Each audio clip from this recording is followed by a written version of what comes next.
What up? What's up? What up? Good morning. You got the pressure washing Piestas here from Nashville, Tennessee. Back at it again with another Mastermind Monday. Yeah. What up? What up? What Yeah, up? boy. Yeah, boy. Man, all right. Hey, it's good to be here again. We're really excited. Of course, we've got some fun stuff planned for today, but as another reminder, please just remember that the show is about all of us. So if you've got any questions, drop them in the chat. We would certainly love to answer all those questions. We do have some things planned out a little bit, but let's start off with a win from the weekend. Oh, real quick. You got like a 30-second highlight from the weekend? Yeah, I do. Quick 30-second highlight. It was my. She kind of feels like a niece, but she's really Kendall's cousin. But she's like really young, so she feels like a niece. But it was her 5th birthday party at the park, and that was just fun to just hang out underneath the pavilion. It was really nice weather out. Kids going crazy, so it was fun. That's fun. What you got? I'll share my highlight. I had some friends come in from North Carolina, and what you learn in life is that those that you've experienced the most amount of tragedy with, you're bonded the closeness with. Good. And so, they had a 21-year-old that ended up dying on a motorcycle accident, and I had the privilege to walk through that situation with them, both in North Carolina and in New York, where we ended up burying their son. Oh, and when you go through those experiences, it just builds you a close bond and relationship. And so Andalyn reached out and said, "Hey, I'll give you some tickets to a football game." And I'm like, "Okay, well, who am I going to invite?" And I invited those dudes. And so they drove here to go to the Tennessee Titans versus the Cincinnati Bengals, which Tennessee put an absolute butt. Oh Yeah, my gosh, man. We played like a Super Bowl team. So here's a highlight, but also a problem. When you play fantasy football, you're now for your player, not the team that you're there to watch. Sure. So for all fairness, I'm for the Tennessee Titans, okay? Yeah. So no hate mail, don't email me or anything like that. But unfortunately, Joe Burrow was my starting quarterback. Oh, he got gobbled up. Old Jeffrey Simmons ate on that boy yesterday. Any day that Tannehill outthrows Burrow is a bad day. And so as a result, my fantasy team may not have done as well as I would have hoped. So highlight there, got to spend time with them. Andalyn at Fox 17 hooked us up. Did you sit in the box? We had tailgating experience where we got to eat all the Mexican food that you want. Then we went to this box seating overseeing the 50-yard line, and it was dope. Hey. AC. Now, we've experienced some stuff. Dude, so that's my highlight. That's awesome, man. And I got to bring Judah with me, which would probably be the biggest highlight. My 6-year-old got to come. Fun. And I was like, dude, I can't promise you this, but there's a good chance there's going to be an all-you-can-eat buffet inside of the suite. I don't know for sure. Dude, they had cookies, they had brownies. Oh, let's go. They had a fridge that you opened up with a cooler that had all the beer, the wine, the what's the other stuff, Coke, and soft drinks. And so Judah was like, "What's that? What's that?" I was like, "You can have that, which is the soda in the water." And so they got to enjoy that. So what you're saying is Judah was Jeffrey Simmons, and Joe Burrow was that buffet. It was a buffet, and he gobbled. He gobbled. I got you. Let's go. He had a blast, man. I love just spending time with you. That's I cannot wait to take my wife to a Titans game. She's never been, and I'm like really, really, really excited. So I'm hoping this season that we also get some of those tickets from Andalyn. But anyways, highlight from the weekend. Yeah, so if you're watching, me and Brady need to get hooked up. Yeah, for real. Said wife turned 35. And we had a good time. So her birthday was Saturday, and we did a little cookout stuff. There's no way your wife is 35. It is true, man. She looks like she's 25. True. She does. And so, honey, if you're watching, I hope you're watching. That's awesome. Yeah, it's crazy. I robbed the grave, and she robbed the cradle, is what I like to say. Well, maybe you shouldn't always say what you like. Happy birthday. Happy birthday, honey. But anyways, so it was a good weekend. I felt like we all had like really good weather. It was just a fantastic, restful weekend. Well, there we go. All right, so let's open up after all of that into a time of prayer. Let's go. We want to be a place that offers business solutions, relationship solutions, and open up some other spiritual solutions as well. We realize that the problems that we're facing and trying to solve in a business can often carry over to maybe some core beliefs or behaviors or problems that we all face in life. And so this show is meant to not just answer those challenges inside your business, but also inside of overall life and having victory there. And so let's pray. And then if you've got anything that you want us to add or pray for inside of your life, please put that inside of the chat, and we'll be sure to gather together and pray for that. So Father, thank you for loving somebody like us and being so good and kind to our lives. Father, ultimately, this is a response of gratitude and thankfulness for being good to our lives, that we might be able to impact and encourage other people in their lives, God. And so, Father, whatever we discuss today, may it be of an encouragement, both in the physical and in the spiritual. And everyone said, Amen. Amen. Amen. Well, let's jump right into today. What are we talking about today? Just a quick reminder, if you're new here, welcome. If you're watching this back on the replay, hello. If you're not yet subscribed, do that. And just so you're aware, we talk about all things pressure washing here. All things pressure washing, small business related, and we usually tie in a little bit of some ministry inside of that. So that is a little bit about what the show's about. So if you got any questions, if you're trying to grow, if you're trying to do whatever, just ask those in the chat and we'll jump on those. Yeah, let me just say that real quickly. If you're watching right now, you're live, would you do us a favor and share it with others? Our goal is not to just offer business solutions, but to offer solutions for problems that we're facing in other aspects of life. And so by sharing this, by liking it, it helps us get in front of more people. And there's a lot of businesses that focus on business and they leave it at the business. And for us, it's not just the business. It's about reaching down inside of what's going on in someone's heart, in someone's mind, and ultimately inside of their body. And so let me encourage you, share it, let other people know about it. That way we can get in front of more people. We believe that our message is making a difference inside your life and inside of other people's lives yet. So please do that. It's so good. The topics that we're going to be covering today is exactly that. Like all these business topics, they really transfer over to your marriage, your kids, your church, whatever, friendships, whatever it is. So we're going to be chatting about empowerment, delegating authority, and empowering your team members to make decisions and take ownership of their work. We're going to be talking about coaching and mentorship, investing in the growth and development of your team members, providing guidance, support, and constructive feedback to help them reach their full potential, and then also conflict resolution, which our marriages and kids, we never have any conflict, so we'll just kind of breeze by that very quickly. But conflict resolution inside of addressing conflicts and disagreements promptly and constructively, fostering open dialogue, encouraging active listening, and seeking win-win resolutions. Man, that's so rich. It almost seems like, how can we target just like one or two of those and nail it? So where do we want to start off? Do you want to start in coaching or mentorship? I think we should start with the empowerment and delegation. Yeah, I love that. Yeah, that can set the tone for the whole conversation. What's interesting is, like, you're looking at all these empowerment, you're looking at the coaching and mentorship and the conflict resolution. There's kind of like different, like, I don't know, traits that line every single one of these. And like trust is a big thing inside of all three of these categories. You have to trust the people that are coaching you. You have to trust the people that are empowering you, and you have to trust the people around you, or else you're going to have a lot of conflict inside of that. And so, hey, let's start off by saying what we'd probably have the most need for growth in, which is my word for SUCK.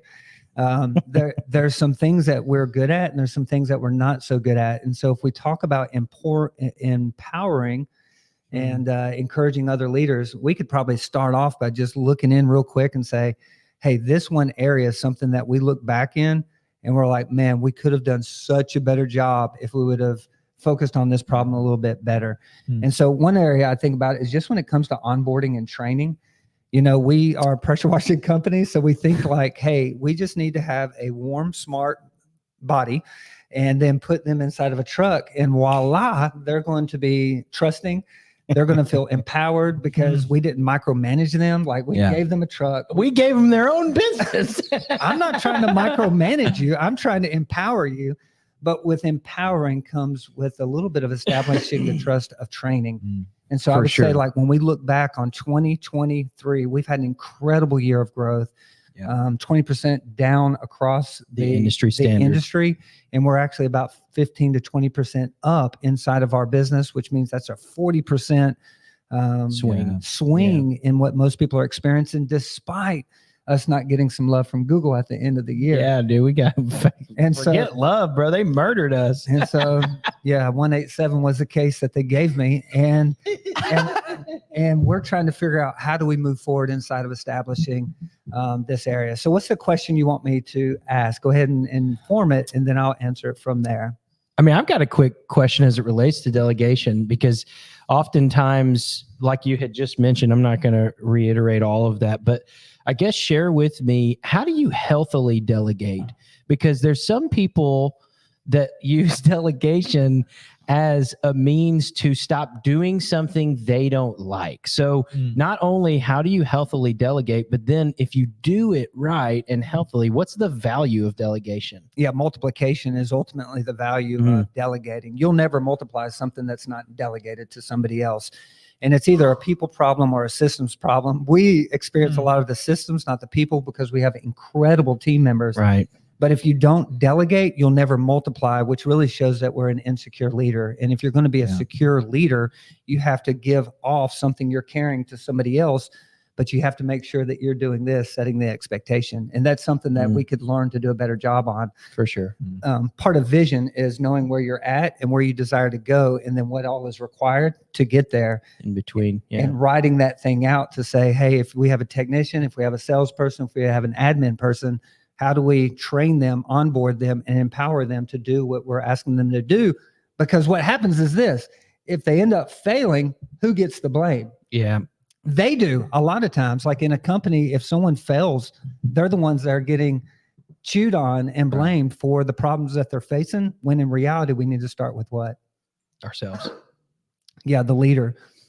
And that goes into a great book that we've all heard by Jocko. What's that called? Extreme Ownership. Oh, that is such a good one, man. Yeah. And so if you're trying to grow inside of taking ownership over your company, over your family, over anything in life, you might want to check out Jocko's book. And I don't maybe align with everything that's inside of it, but I have enough maturity to chew on it. Swallow the chicken. Yes. And, eat the meat, spit out the bones. Yeah. Well, you spit the bones out, then you boil them with some carrots and onions you and get garlic. some bone broth. And yeah. then you can actually multiply the expenses of what you just done. There you go. Son. And so if you want to multiply, you can multiply a lot. So what I'm hearing you say is, first of all, the value of delegation is multiplication of yourself or of desired outcome of what you're trying to do. So growth, because you can only manage what you can literally manage, and you'll cap at some point, right? And so if you're trying to grow like way overall, delegation is not just something good. It has to happen. I have said this before, whether it's right or wrong, I've said it, but I won't start. And Brady, Josiah or Brady, either one of you guys can finish it. But I've made this statement, and it could be wrong, it could be right, and I'm sure there's a little bit of both. But I won't start something that I can't something. It's really give to somebody else. Anything that I do, I'm really paving a way for someone else to do it in the future. Right now, as we're paving out business-to-business licensing, franchising, coaching network, video courses, everything that we're doing with boot camps, we are starting these things not so I can run them the rest of my life, but we can give to others to end up leading them in the future. And so there's nothing that I'm going to be doing that I plan on doing the next 20 years, except for continue to plow and try to create opportunities where there was none before. And so everything that I start is in the hopes to be able to hand off to someone more competent than myself. Good. Because I'm not that competent at a lot of things, except for starting new things. I've got a question for you. Okay. This is not even scripted. Now I'm just curious. I feel like I need to rewatch this and take some notes. Okay. But how do you know like when and what to delegate?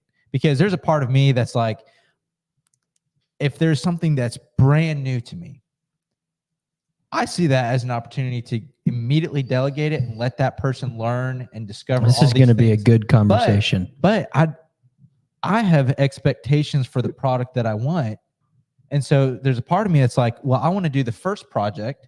That way I know how it should be done, and I can then delegate it so I know the expectations to have. Does that make sense? Yeah, it makes a lot of sense. And I'm not going to say that I know it all, but I'm going to share with like being able to quickly identifying someone's superpowers and strengths is the best way to identify whether or not to hand this off to somebody or not. And then sometimes it's just a project not to start, but maybe for later. And so think about everything we've started up over the last, 7 years and things that, when we started the company, we did window cleaning. And we quickly learned it slowed us down, and we built a strategical relationship with a phenomenal window cleaning company here. And then we created a shared where they send us pressure washing leads and they shared with us pressure washing leads. Yeah. And then we shared with them window cleaning leads. Yeah. And so the way that, sorry, dyslexic moment, my brain just went south. But we ended up creating that relationship of I need to delegate this to someone that is a lot better because this is taking away time and money. And that might be one way to measure whether or not to delegate something is like, does this person take away time? Do they add time or do they cost me money? That might be an indicator that, hey, this is not a direction we're going to continue. We've all heard what insanity is. It's doing the same thing, expecting different results. Getting the same result. Yeah. And so for me, it's almost like, are they happy? Are they not happy? Are they able to get through this? And then for me, I don't care to lose it all, to be honest. Sure. And that comes from a background of having nothing, being homeless, drug dealer, pothead, high school dropout. Dad said he didn't want to be in my life, ended up offering to pay for my abortion. So when your starting point is the streets, if something doesn't work out, it didn't have to work out. And if it does work out, praise the Lord, because they're going to have an opportunity to now do something that's not been done before. And so it's really measuring the room, read people. And then this is getting into this, be yourself. I can't be Brady. Brady can't be Josiah, and I can't be Scott. So we have to know what are our strengths and then stick inside of our strengths. If we have a track record, then this goes into competencies. If we have a track record of making bad decisions with people that we bring on or encourage, and then we dig into that and you discover that, hey, I'm actually not the best person to make this decision. Maybe that's a decision that you're not making anymore, but you found that you're a great person in creating systems and helping somebody be an absolute G as it relates. And we've got a guy in our company, Eli, when he looks at systems and creating like ClickUp and platforms and onboarding, like his brain thinks differently. Well, he's the who that we need in that position, not a different who. So you asked me a very easy question to answer, but when you jump into it, it's a little complicated because you need to know what you're good at and what you're bad at, and then give away to others things that they might be good at, but not asking somebody to do something that they've never done. This goes into that Albert Einstein quote. Do y'all know it? I don't remember, but we just talked about it the other day. Yeah, it's basically if your perspective, if you ask it friendly. Is it a friendly world that we live in or a hostile world? Yeah, no, this is about climbing a tree. You know, if you is it about the fish? Yeah. Okay. Yeah. If you ask a fish to climb a tree, he might live his whole life thinking he's a failure because he wasn't designed to climb a tree. And so what are your geniuses and what are you good at? And here goes a big, good question that I've been chewing on this past weekend. Why do we call someone a genius? Think about, have you ever looked at somebody and said, is it because they don't have something that you have that you're envious of? Well, in terms of they do something that we don't do. And if you're listening and you're processing this, I want you to really think about this for a second. Who's the last person you looked at and you said that person is a genius? A genius is a genius because they solve the problems you can't. And so anytime that you see someone that is solving problems that your mind was like, boom, it's ultimately because they're a problem solver. And so if you want to be perceived as a genius, you're not bringing all your problems, you're solving all your problems. And in order to solve your problems, you're putting your problems on paper. Yeah. And then once you put it on paper, you're able to see, okay, this problem right here is my biggest problem that I'm facing. And in order to empower someone else to solve this problem or for me to solve it, you have to look at that thing and say, what is the answer to this problem? And when we started the company, we had one problem: how to earn a 5-star review from every customer. We solved the problem and we blew up and grew as a result. And so whatever problem that you're facing inside of your business, it could be leadership, marketing, sales, it could be your overhead, services, products, cash flow. You basically examine that, put it on paper, and say, this right here is the biggest problem that I'm currently facing. Who's the who that needs to be delegated to, because I SUCK at solving this problem. And for me, it might be cash flow. I like this burn cash flow and market. I like to grow, start up new companies. It reminds me of the Joker scene where he just has the whole like pyramid of money, just lights it on fire. Literally, that's him for Marketing. starting other businesses.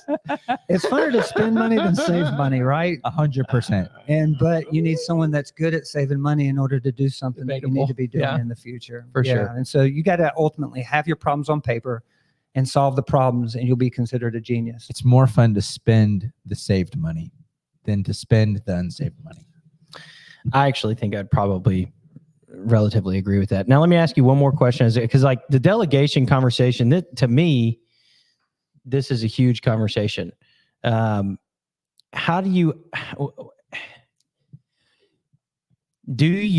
so he just asked a similar question to what this is, but for me, whenever I'm looking to delegate something, I get caught up in going, okay, I need to know exactly how to do this first before I delegate it to somebody so that they don't feel like they just jumped on a roller coaster.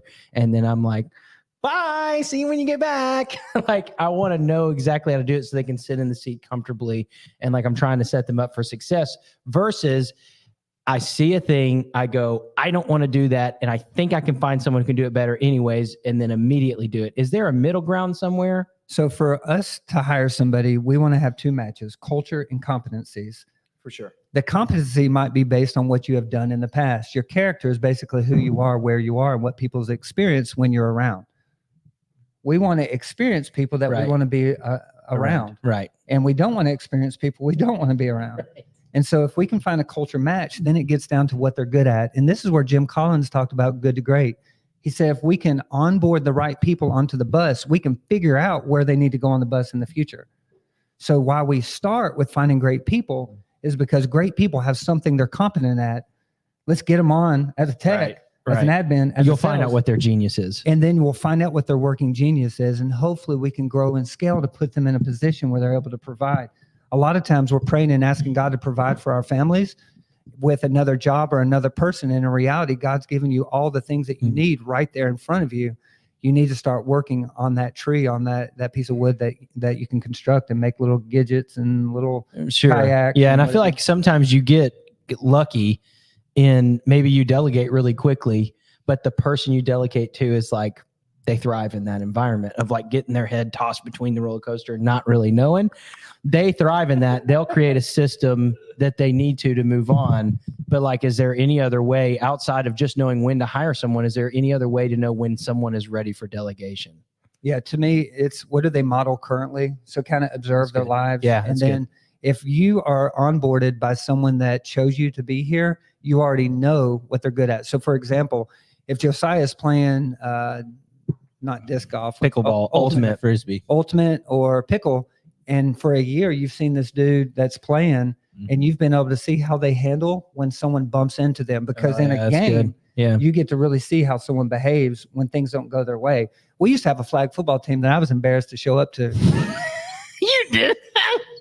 Yeah, we had a Browns flag football 2 years ago. Did you ever show up? I showed up to one game and I sat on the sidelines. That's right, because I was embarrassed of the culture that I saw on the field. It was all about me, not we. It wouldn't be a team. We lost mentality. all the way to the championship. Well, we also didn't know what we were doing. Well, Brady wants to be quarterback. We had somebody else that could throw the ball and hit it on a dime.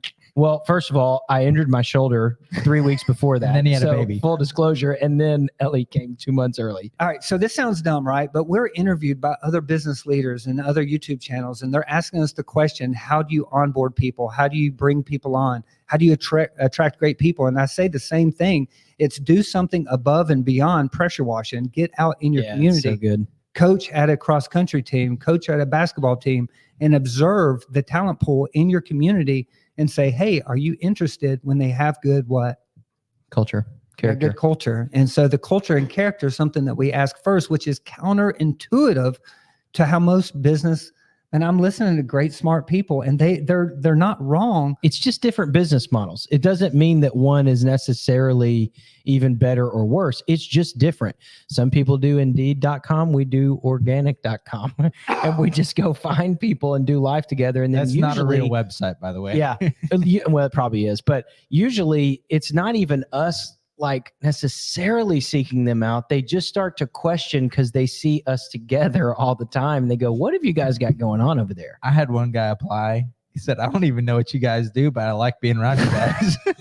That is like the slogan for organic.com right there. And then when people leave, they leave because either we didn't set up the expectations properly, Sure. meaning on board, Sure. and then we didn't help create a great expectation of the pathway to get from where they are to where they desire to be. And as our company grows, we've got guys that are getting married, having children, and then we're like, oh, okay, how do we create the profitability where they're able to make enough money to provide? But the initial question is this: how do you develop? How do you onboard? How do you find people that are the right people? And how do you delegate in order to multiply in the future?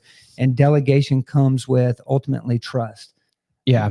And one of the things I feel like I'm hearing you say repeatedly is delegation actually starts in the beginning, meaning how you bring someone on and how you identify that person really opens your world up to being able to delegate anyways. Because if you're just hiring any old body, it's going to be a little bit tougher. And but you're filtering them out on the front end. And the expectations part, like that's it. Like you can't be upset that you can't trust someone when there's no clear expectations. Sure.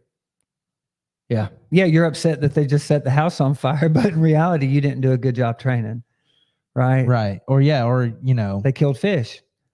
right. Or they didn't show up, or they didn't, whatever it might be. It's like, well, I didn't set clear expectations. So, it's hard to pin that on the other person. Sure. And then accountability of what happens when they don't show up, which is another area that we probably have struggled with in the past, and we're getting better. Yeah, But accountability is one of those things where it's like, I love you more than holding you accountable, but true love holds people accountable. The farther you move up, the better we get. There we go. Yeah. And so That's so true though, man. yeah, so Brady is basically making what suggestion?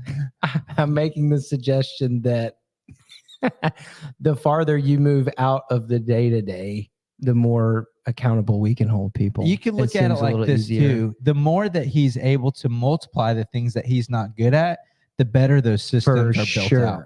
For sure.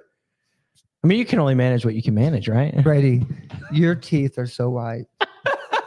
I'm like looking at you while you're chatting, and I'm like, Oh, dude, that's really sweet. you got beautifully white teeth. That's really He sweet. drinks his coffee with a straw. Is that So what it is? what a weirdo. I don't. Yeah. No, that's so good. That's so good. Yeah, I want to make sure we're adding value to anyone For that's sure. listening. So if you've got a problem that's multiplying, a lot of the questions that people ask is, how do I hire my first replacement? And it's first asking the question, do you need to hire your first replacement? Because what's your vision for your company? If you're really good and enjoy talking to customers and doing the job and making the money, stick inside of that. Play your game, not everybody else's game, or what FOMO tries to teach you to do, and that's play everyone else's game or run a game that you are never going to win. And so what we would encourage you is stick inside your wheelhouse. When it comes to growing your company, your first hire should be as fast as you want to scale. And that's at least what I would say, is to replace yourself. So we have some pressure washing passers that the first thing we wanted them to do is get out of the field, because they were great with admin and sales, but they took 12 hours to clean out a 1 hour gutter cleaning job. And Wesley, if you're watching, I'm talking about you. And you do a great job inside the things that you're great at. But so maybe you also evaluate, what are the things I'm good at? What are the things I'm not so great at? And then there's a book out that's called Who Not How, where your goal in life is not to know how to do everything in life, but find the who's that know the how, so you don't have to. And that is a leadership principle, is to grow your leadership. And so a lot of the problems that you're facing in your business has to do with what's up here, not necessarily what's out inside of front of you, because you're only measuring your results, but you're not measuring the intent of your actions. And so you have to get into your mind to ask the question, what do I think about? What do I see? What am I becoming? And what am I doing? And those things together are the ingredients for success. Regular Brick 249. Good morning from North Carolina. Hope y'all have a great day. Let's go. Good morning to you as well. I feel like this is the first time I've actually seen you pretty active in the chat. I could be wrong. Our YouTube guys know that, but welcome. It's nice to see you. I feel like with this whole conversation of delegation and just building up expectations and people, you're really having a coaching conversation too. You know, like there's a level of like, okay, once you've delegated a task and you've got clear expectations and they're part of your team, you don't just leave them there. You know, just because you delegate something doesn't mean you don't help develop that person as they're performing whatever task you delegate. For sure. And so, you know, Brady, what would you say is something that is important as you're looking at someone who's taken a task off your hands? How do you best coach and develop that individual as they're doing that project? I just had this like mental picture of a little chart whenever he was talking this last time. And everything that we say at this table, it always starts with your why. After you identify your why, then you can learn what is like delegatable, and then you just coach. So you identify your why, you delegate healthily, and you continue to coach. Then you delegate again, then you continue to coach. And then you just reassess your why as you go. I say that because inside of this conversation, to me, everything, yes, it's trust in life. Everything is trust, but it's like all sales too. Everything that you do can be attributed to some sort of sale. If you look at it at the end of the day, if you look at every conversation that you had, you're selling something, correct? Yeah, you're always selling or being sold on something. For sure. So for me, with any team that I'm involved with, whether that be the network, the Pressure Washing Pastor Network, which is the other stores that we have, and we coach them weekly as they go on and growing and scaling their business, or that's the team that we're involved in with here in Nashville. So like the sales team, for example, I want to learn how to healthily delegate and sell, not just sell for the sake of not wanting to do something. And everything for me in the coaching side, it all starts with fostering like a place where you can do that, in a relationship where you can. So just like when I walk on site to somebody, I'm trying to build rapport really quickly so that I can get them to the education portion, so that I can get to lead them to their own decision of wanting to say yes. So it starts with a place. The applicable side of that is we have weekly sales meetings. Like I mentioned, we have weekly pressure washing pastor meetings, and then I have daily check-ins with the team. So I'm constantly on their brain, right? And I've invested a lot of relational equity inside of that to earn the permission to be able to speak into it in that way. And one of the most applicable ways to do this is to learn the personalities of the people who are on your team. We're really big on the Enneagram here.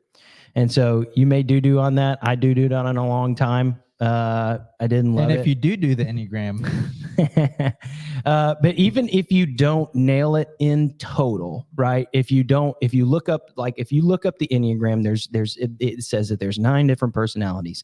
Inside of that, if you read those personalities, when you start reading them, you'll start thinking of people in your life that you think are numbers 1, 2, 5, 7, 4. You'll start thinking of all those people, but it shows you the healthy version of that personality, and it shows you the unhealthy version of that personality. It will teach you how to effectively communicate. And when you learn how to effectively communicate to your team, it fast tracks you to results and continued relationship with that team that you're inside of.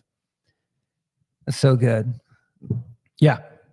Yeah. It kind of goes down to some other thoughts as it relates to what happens when your team no longer trusts you anymore. And that's good. So you're coaching them, but they're no longer following you. What is at the root of why they're no longer listening or following you? So you've got your team, you're trying to coach them. What's the thing that's going to prevent us from being able to lead them where ultimately we believe the vision desires to go? So good. I would say broken trust. Oh man, broken trust. And 100%. Like, yeah. If there's meetings that you're not constantly showing up for, or you're not checking in, if you're not communicating, it's almost like an escalator. Like everybody talks about like your relationship with God is like an escalator. Like, if you are making advancements towards having a better relationship with God, it's like you're walking up the down escalator. If you just stop and you just, expect your relationship to stay the same, you're actually moving down slowly. Your relationship's getting worse. And so to continue to have trust inside of relationships, there has to be constant communication and effort and intentionality inside of those. So as soon as you stop, that trust meter starts slowly dropping. Hey, you know Halloween's like right around the corner. When you were a kid, what was the scariest movie that you had ever seen in your entire life? And I want you to tell me the movie and tell me what would happen. Well, how would this person destroy you? You know, because ultimately that's what we don't want to do is be captured and killed by this individual. So like, can you stop for a second and think about like what movie in your past was the most terrifying movie that you've ever seen? I'm going to share two very quick. It will take less than 40 seconds. Okay. The actual one where I did not want to be caught by this person would have been the Bell Witch Project. Okay, I don't know a lot, but I am from Tennessee, so I remember. It's there. My grandmother on my mom's side, and I think she's actually legitimately telling the truth, says that we have some lineage that goes way over there. And I'm like, oh, you know, like, so I don't like that. But when I was 7, I watched a Disney movie about vampires. I will never forget watching them suck blood out of cows because they didn't want to do it out of humans. So they go to farms and suck. It's a Disney movie, dude. I was terrified. I'm terrified of half the vampires. Disney movies nowadays. Hey, when we talk about vampire movies, we're not promoting vampire movies, but Interview with the Vampire with Tom Cruise and I think Brad Pitt was one of the best movies of all time. Have y'all I have not seen that movie. No. Oh my goodness. Mm-mm. When I was a teenager, Interview with the Vampire was so good. Probably really horrible now. Like I bet. I'm a new person. You probably watch it and you're like, this is the dumbest thing ever. But man, do you want to live forever? You know, like that was kind of the idea. And once you got sucked on by a vampire, Modern day Brian Johnson. it's kind of like the Matrix. Once you swallow a certain pill, you'll never see life again. That's another one that's kind of scary. Like actually watching them get hooked up to those machines and blah, blah. All right. So Josiah, what were some of the ones that you were scared of? I think the scariest movie that I've ever watched was E.T. Why do you say E.T.? Like that's like a family friendly. No, it's not. Okay, talk to me. It is, and that's why he was allowed to watch it. and it scared him. You must have been a homeschooler. That was the scariest movie my family ever allowed me to watch. I think I was 8 years old, maybe even younger. And my mom was like, telling my dad, don't let him watch that. I guess I was like a little pansy back in the day. Still am a little bit, but I remember watching it, scared to death. My dad ends up hiding in my closet in my room. Oh. And so I go to lay down in bed and I hear from the closet, E.T. phone home in the closet. I went running out of that room. Oh my god. And never been the same since. Yeah. And for me, when I'm around you guys, I realize how terrifying is that? Think about that as a kid. You are scared. It makes me so happy that your dad took advantage of that. I love your dad does that to you. Yeah. Do you think we're any different today? Oh, I could easily do that to my kids. Hey, I'm going a little bit deeper. Do you think our experiences end up shaping our fears and insecurities and end up labeling whether or not we can trust something or not? And so for me, it was Freddy Krueger. Dude, and I realize I'm old. And so Freddy's probably good. The makeup was horrible, right? Yeah. Which made it better. But when I was a kid, I wasn't allowed to watch Freddy, but I'd watch it with like my door shut and kind of cracked open where I'd watch. But the deal on Freddy Krueger is this: if you fall asleep, he will enter into your dreams and he will kill you, because everyone knows if you die in your sleep, you will never wake up. I still somewhat think that's true. Oh gosh. Dude, what a beautiful movie plot that makes you really believe. Because who's waking up at 7 a.m. watching Freddy Krueger? Nobody. You're always watching Freddy Krueger at night at like 8 or 9 o'clock, and you're like, I can't go to bed now. There was another. And so guess what? I couldn't sleep. I was afraid. I really remember sitting on things saying, I can't go to sleep. I can't go to sleep. Freddy's going to get me. I can't go to sleep. And I'd be afraid as I'll get out. It's horrifying. Mm-hmm. It's horrifying. And when something's horrifying, it connects directly to our emotions and the way that we behave as we move forward, which gets back into this idea of how we behave today as it relates to delegating, as it relates to coaching, is whether or not we can trust the people that are around us, and then whether or not those people can trust us or not. And it goes back to simple little behaviors back in childhood. I was afraid to look inside of the rearview mirror as a teenager driving my car in the dark by myself coming home. And the last place I wanted to look was in my back seat, because if I looked in my back seat, there'd be this dude that would be staring at me in the back, terrified. Y'all know what I'm talking about or Yeah, no? man. I'm Yeah. with you. And so ultimately, all the ways that we've behaved in the past, the experiences we've gone into, and what happens to this? What happens when we experience bigger things with our spouses, with our kids? And what if they experience things of us being inconsistent? I asked my wife this morning, I said, can you trust me? Right now, I've got it like my kids get $100 if they catch me eating anything sweet. Okay. So I have to sneak any treats that I get because if they see it, I'm done for. It's a good culture to have in your home. I'm trying to 10x my health so I can have, longevity is ultimately the why. But You're 10xing. You're raising a bunch 10xing of your snitches. You're 10xing your tiptoe skills. and my sneakiness. But basically, I asked my wife, I said, can you trust me with a gooey pan of chocolate chip cookies sitting, right on the counter? And she said, no. I said, why not? She said, because I saw you. And so if you want to establish trust in your organization, start with your spouse, start with your kids, start with being faithful inside the things that are right there in front of you. And man, this gets into some if you're married, the easiest way to identify if you're trustworthy and you think things don't carry over, but it does, because who you are, where you are is where you are, and who you are everywhere you are. And I know that sounds like a little fun thing, but you take yourself with you everywhere you go.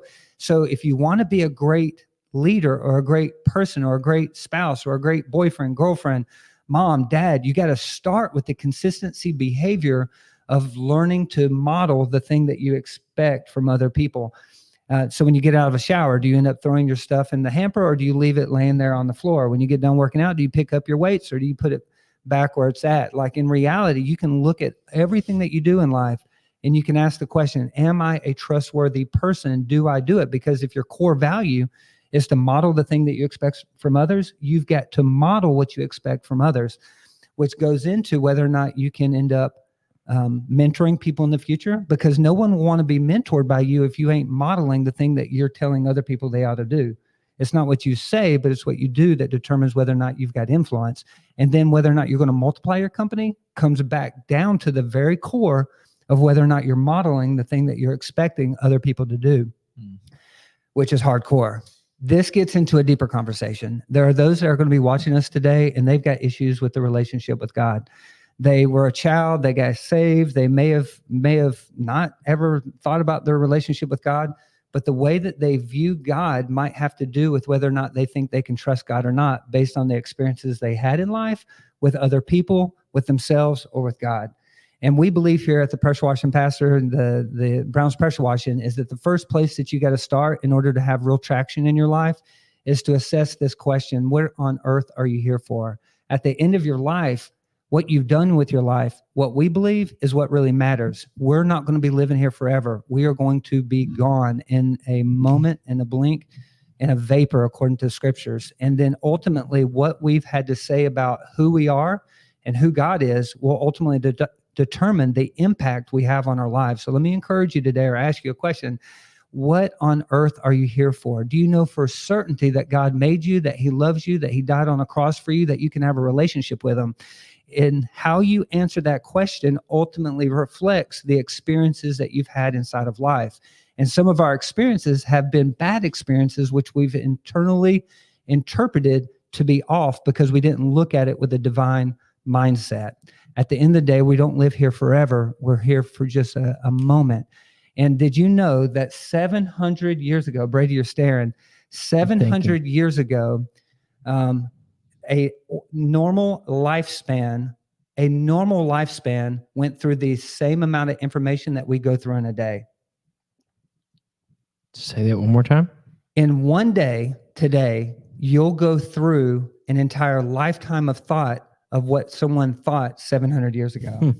The amount of thoughts that we are influenced by in the day, as much information that we come across, and you can Google it, you can check it out on chat, but we are bombarded with information and thought. And as a result, we are overloaded with stimuli.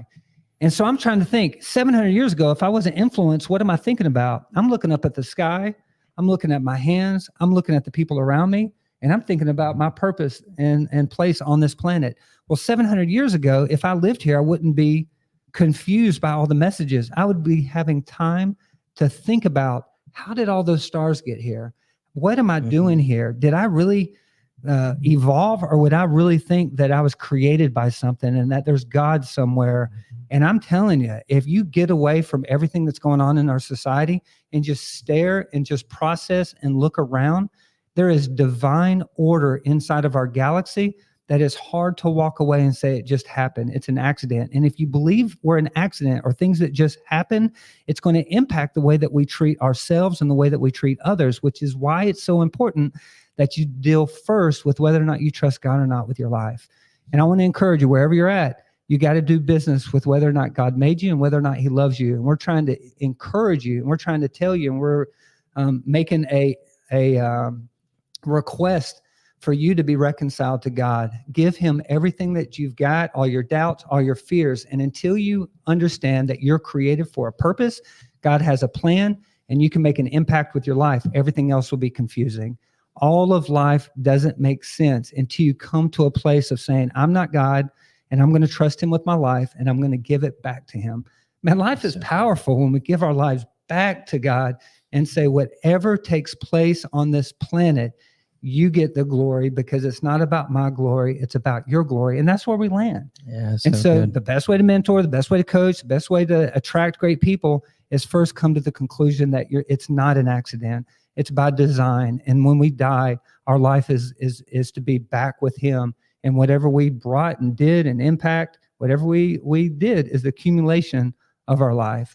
And so for me, for these guys, our desire is to live a life that's worthy of offering back to God and be faithful with the little bit of talent that he's given us, to say, well done, good and faithful servant. You've been faithful with a few things, enter into our paradise. And that's our why. And I'd encourage you to ask the question, where are you in your relationship with God? If you don't know yet, keep tuning in. We're going to encourage you. We're going to walk along the way. And then just, where are you in your trusting? Do you love him? Do you know him? We would encourage you to process and ask that question. What do you guys have? I think that's it, man. Just Josiah, have you got anything? No, I will say, let's try to throw out a couple resources real quick that if someone wants to learn a little bit more about trust or delegation. I know you had mentioned the book Who Not How.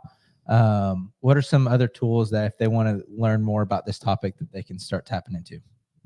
Stephen Covey has a book called The Speed of Trust. It's one that I'm going through now just to learn of, like, at the end of the day, I want my wife to trust me.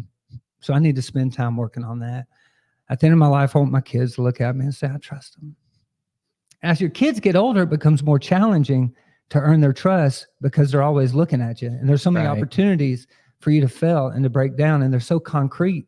And it's like, well, at the end of my life, I want to make sure that they look at a dude that says, I trust him. So I would encourage you, Speed of Trust. And then, like, when you read a book or listen to a book, take the time to write down some stuff and make some applications to what you're learning to, and let it change you. So Speed of Trust would be one that I would throw out there, and just learning how to be of core values. Man, that's super good. Appreciate all of you guys being here. Thanks for showing up for another Mastermind Monday. We will be back a week from today, and we'll be looking forward to it greatly. If you guys have any questions, if you have any prayer requests, please leave that in the chat below. We will take a look at that. And again, thanks for being here on the show where we believe impact over income is much more superior for longevity of life. Did you have a book that you would recommend as it relates to developing teams or anything like that? Because I wanted to make sure that we give a few more resources. Or at least authors. I'll say two would be The 5 Dysfunctions of a Team. I think that's a good one. Patrick Lencioni. And then I really do ascribe to The Extreme Ownership by Jocko Willink. There, I'm in the same boat. There's things inside of there that you eat the meat, spit out the bones. But the meat of that is so good for acknowledging that you are ultimately responsible for the success and the failure of your team. Yeah, so I'd say Extreme Ownership by Jocko Willink. Yeah, I think also, man, I know we need to go, but man, are you coachable? So like, if we have people that are watching and we recommend something and then you dismiss it, it's almost like you have become your own God and you don't let other people make any suggestions, where you end up processing. And that gets into this cognitive bias conversation where it's like, are you coachable as a leader? Are you coachable as a team member, as a husband, as a wife? Like, it is hard to coach someone that's not.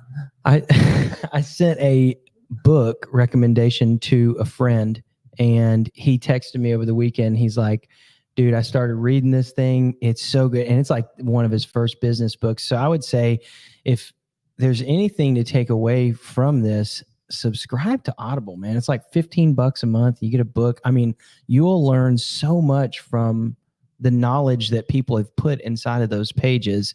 If there's anything to coach yourself on, it's things like that, and the podcast specifically that you're looking for.